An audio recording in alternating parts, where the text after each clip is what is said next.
황대영 기자, 오늘 토론회에서 어떤 얘기들이 나왔는지 자세하게 좀 알려주시죠. 네, 조금 전 끝난 토론회에선 앞으로 대입제도를 개편할 때 어떤 요소를 기준으로 할 것인가가 주제였는데요.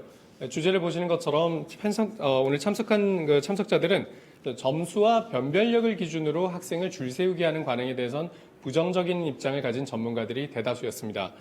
그래서 수능 전형은 축소하거나 다른 전형으로 대체해야 된다는 의견이 많았는데요.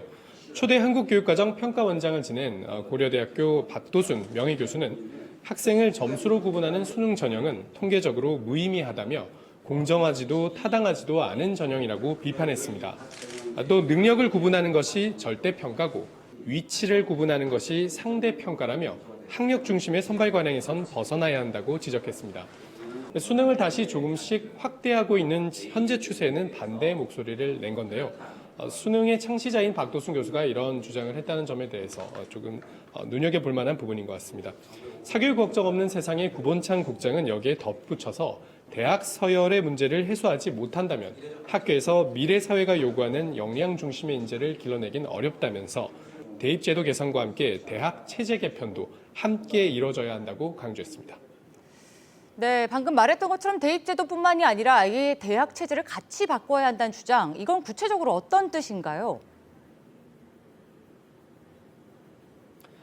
국가교육회의에서 언급한 적이 있는 사회계층별 대학 추첨제 같은 것이 대표적인 사례인데요.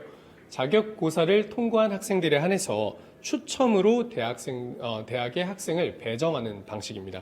이렇게 하려면 이 대학들은 당연히 학위도 공동으로 줘야 할 거고요. 자연스럽게 서열도 완화될 거란 주장인 건데요.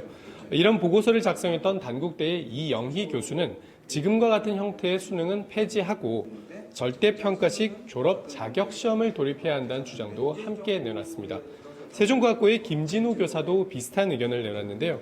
상대평가를 하더라도 실력에 큰 차이가 없는 상위 10%의 학생들에 대해서는 대학이 학생들을 자율적으로 선발하되 점수로 줄을 세우기보다는 대학들 사이의 이 서열 구조도 완화시키는 방향으로 가야 한다는 주장이었습니다. 지금의 대입제도와는 상당히 큰 차이가 있는 내용인데 요컨대 실현 가능성이 있을까요?